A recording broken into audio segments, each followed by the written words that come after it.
Hello everyone, this is Pooja Chhabra and welcome to my channel Learning Zone। तो students, आज जो हम chapter करने वाले हैं वो 7th स्टैंडर्ड का हनी कॉम्ब बुक से chapter number 8 fire friend and foe. Friend means friend, आपका दोस्त, फो मीन्स दुश्मन मतलब एनमी। तो फायर हमारी फ्रेंड भी हो सकती है और हमारी दुश्मन भी हो सकती है अगर हमने उसको सही ढंग से इस्तेमाल नहीं किया तो। ठीक है, let's start our chapter. Early man didn't know what fire was but he must have seen the damage it could cause. पहले के जो आदिवासी थे, आदि मानव थे, अर्ली मैन थे, उन्हें एग्जैक्टली नहीं पता था कि फायर क्या चीज़ होती है। हाँ, लेकिन उन्होंने पक्का से ही इसके द्वारा जो डैमेज होता है, जो नुकसान होता है, वो ज़रूर देखा होगा।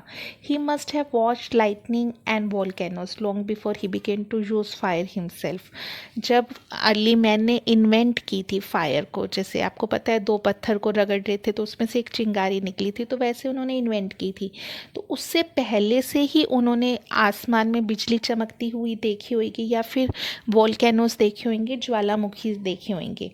Fire was a powerful and dangerous and he was frightened. मतलब फायर इतनी पावरफुल और इतनी डेंजरस होती है कि वो पक्का से इससे ज़रूर डरते होंगे। फायर में have puzzled early man but we now know that fire is the result of a chemical reaction. जो पहले के लोग होते थे उनके लिए फायर एक पज़ल होती थी, एक पहेली होती थी, एक रीडल होती थी, अनिग्मा होती थी कि ये फायर है क्या चीज़। लेकिन आज हमें पता है कि फायर क्या चीज़ है। फायर किस चीज़ का रिजल्ट है? एक केमिकल रिएक्शन का रिजल्ट है। और ये केमिकल रिएक्शन कब होता है? When the oxygen in the air, जो एयर की ऑक्सीजन होती है वो कंबाइन होती है। किस चीज़ के साथ कंबाइन होती है? Carbon and hydrogen in a fuel. ठीक है, जो कार्बन और जो फ्यूल की हाइड्रोजन है उसके साथ जब हमारी ऑक्सीजन कंबाइन होती है तब ये रिएक्शन होता है और energy in the form of A heat and light is released in this process. और इस प्रोसेस में जो एनर्जी रिलीज़ होती है वो किस फॉर्म में रिलीज़ होती है? वो 2 फॉर्म में रिलीज़ होती है, एक तो हीट की फॉर्म में, एक लाइट की फॉर्म में। ठीक है, अब आप अगर हम आग का यूज़ करते हैं तो हम आग को 2 तरह से यूज़ करते हैं। या तो हम उससे रोशनी लेने के लिए जैसे कोई दिया जलाते हैं, या फिर हम उसका कुकिंग वगैरह के लिए हीट की तरह से यूज़ करते हैं। इसलिए 2 प्रोसेस मतलब उसके 2 रिज़ल्ट आते हैं। That's what we call fire, और इसी को ही फायर कहा जाता है। 3 things are needed to make fire. 3 चीज़ों की ज़रूरत होती है फायर को बनाने के लिए। First is fuel, second is oxygen and heat. Wood, coal, cooking gas and petrol are some example of the fuel. Fuel मतलब आप ईंधन को भी बोल सकते हो कि जिस चीज़ से हमने आग जलानी है, तो वो या तो लकड़ी होगी, या तो कोल मतलब कोयला होगा, या कोई कुकिंग गैस होगी, पेट्रोल होगा।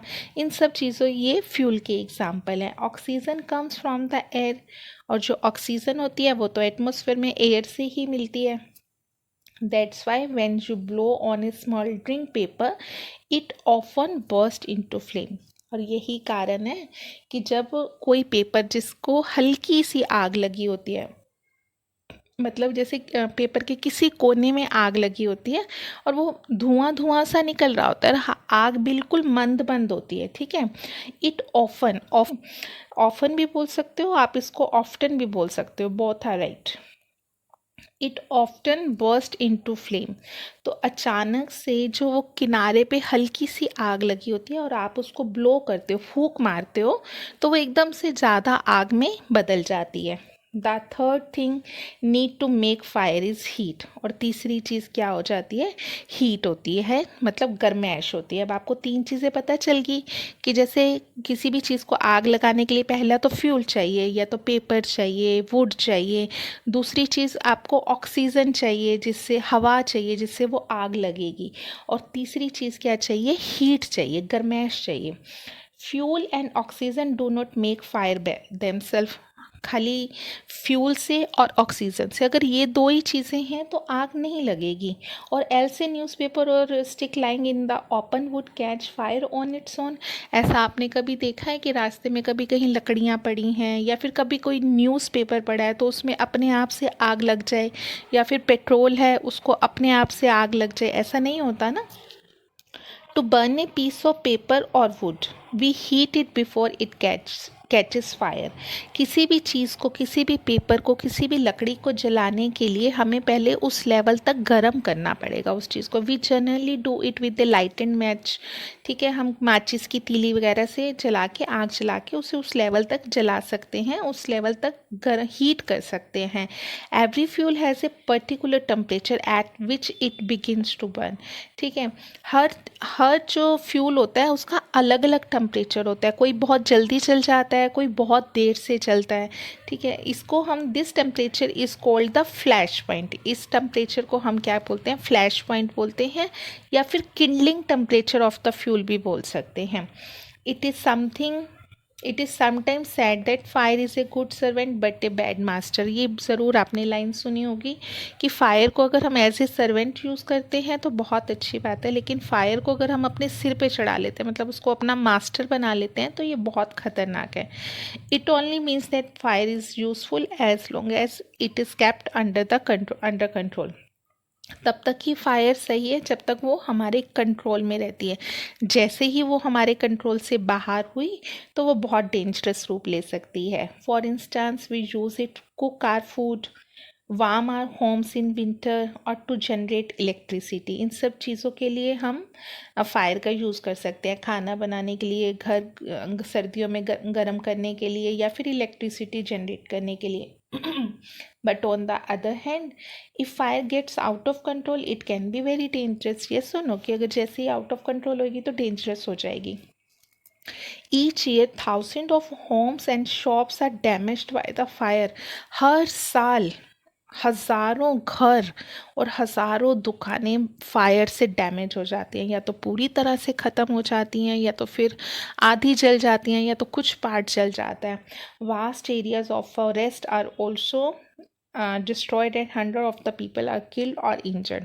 और बहुत बड़े बड़े एरिया फॉरेस्ट के जल जाते हैं। कई बार तो जंगलों में आग लगती है तो कई कई महीनों तक वो आग बुझती ही नहीं है, और वो पूरा एरिया पूरी तरह से डिस्ट्रॉय हो जाता है। और हंड्रेड ऑफ द पीपल, मतलब हज़ारों सैकड़ों लोग इसमें मर जाते हैं, या तो फिर वो पूरी तरह से घायल हो जाते हैं। Just as three things are needed to start a fire, there are three main ways in which a fire can be put out. जैसे तीन चीज़ें फायर को जलाने के लिए चाहिए होती हैं, स्टार्ट करने के लिए चाहिए होती हैं, ऐसे ही तीन चीज़ें फायर को पुट आउट करने के लिए, बुझाने के लिए भी चाहिए होती हैं। In each one of three things needed for burning is taken away. और हर चीज़ में, मतलब हर वे में तीन तीन चीज़ें भी चाहिए होती हैं कि हम बर्निंग को टेकन अवे बुझा सकें। जैसे कि for example, one can take away the fuel. अगर हम किसी भी चीज़ की आग जला रहे हैं, समझ लो लकड़ियों से आग जला रहे हैं, और वो लकड़ी ही हम उसमें और डालना बंद कर देंगे, जैसे बोन फायर होता है, उसमें हम एक एक वुड और डालते जाते हैं, लकड़ी डालते जाते हैं, तभी वो आग जलती जाती है। We can take away the fuel. अगर फ्यूल ही हम उसमें नहीं डालेंगे, if fire has no fuel to feed on, तो वो ज़िंदा कैसे रहेगी आग? मतलब उसको फीड करने के लिए कोई चीज़ ही नहीं मिल रही, लकड़ी मिल ही नहीं रही, तो वो आग जो है वो अपने आप बुझ जाएगी। No burning can take place, उसके बाद वो आग बुझ जाएगी। We often let a fire die out simply but not adding more fuel to it in it. मतलब क्या होता है कि अगर किसी भी चीज़ में आप किसी भी चीज़ से आग जला रहे हो, कोयले से आग जला रहे हो, एक लिमिट अमाउंट में आपने उसमें कोयला डाल दिया और अब कोयला डालना बंद कर दिया, तो वो आग अपने आप ही बुझ जाएगी। And second way of putting out a fire is to prevent oxygen from reaching it. और दूसरा तरीका क्या है आग को बुझाने का? वहाँ तक ऑक्सीजन की जो सप्लाई है वो किसी तरह से बंद कर दी जाए, प्रिवेंट कर दी जाए। No supply of oxygen means no fire. जैसे ही ऑक्सीजन नहीं मिलेगी फायर को, वो फायर बंद हो जाएगी। जैसे आपने कभी ऐसे एक एक्सपेरिमेंट्स भी किया होगा, कैंडल जला के उसके ऊपर गिलास रखते हैं, तो फिर ऑक्सीजन नहीं मिलती तो वो अंदर कैंडल बुझ जाती है गिलास के अंदर, वैसे ही same. Small fire can be put out और smothered with the damp blanket और ए सैक। तो जो छोटी मोटी आग लगती हैं वो तो जो कंबल होता है, ब्लैंकेट होता है, उसको डैम्प मतलब थोड़ा हल्का फुल्का गीला करके, या फिर कोई सैक रेस वगैरह में आप सैक को यूज़ करते हो ना, तो उसको हल्का सा गीला करके उसके ऊपर हम जहाँ आग लगी है वहाँ पर डाल सकते हैं। इससे क्या होगा कि उस बर्निंग जो मटेरियल है वहाँ तक ऑक्सीजन नहीं जाएगी। और some time carbon dioxide is use to extinguish fire, और कई बार तो कार्बन डाइऑक्साइड भी हम उस आग को बुझाने के लिए यूज़ करते हैं। It doesn't allow oxygen to reach the burning material. तो कार्बन डाइऑक्साइड क्या करती है, ऑक्सीजन को बर्निंग मटेरियल तक पहुँचने से रोकती है। और जो थर्ड वे है आग को बुझाने का, वो क्या है कि हम हीट को ही रिमूव करते हैं, हीट को ही हटा दें। अगर if the temperature can be brought down below the flash point से नीचे टेम्परेचर आ जाता है तो फ्यूल जो है वो जलना बंद कर देता है ऑटोमेटिकली। जैसे आप एक माचिस की तीली जलाते हो या फिर कैंडल को जलाते हो और फिर आप उसको फूंक मार देते हो और वो बुझ जाती है, क्योंकि फूंक मारने से क्या होता है, जो उसके आसपास का टेम्परेचर होता है वो फ्लैश पॉइंट के टेम्परेचर से नीचे आ जाता है और फिर वो आग बुझ जाती है। और कई बार क्या होता है कि हम पानी भी स्प्रे करते हैं फायर के ऊपर, और पानी स्प्रे करने से क्या होता है, वो पानी सारी हीट को एब्जॉर्व कर लेता है बर्निंग फ्यूल से और वो टेम्परेचर को नीचे ले आता है।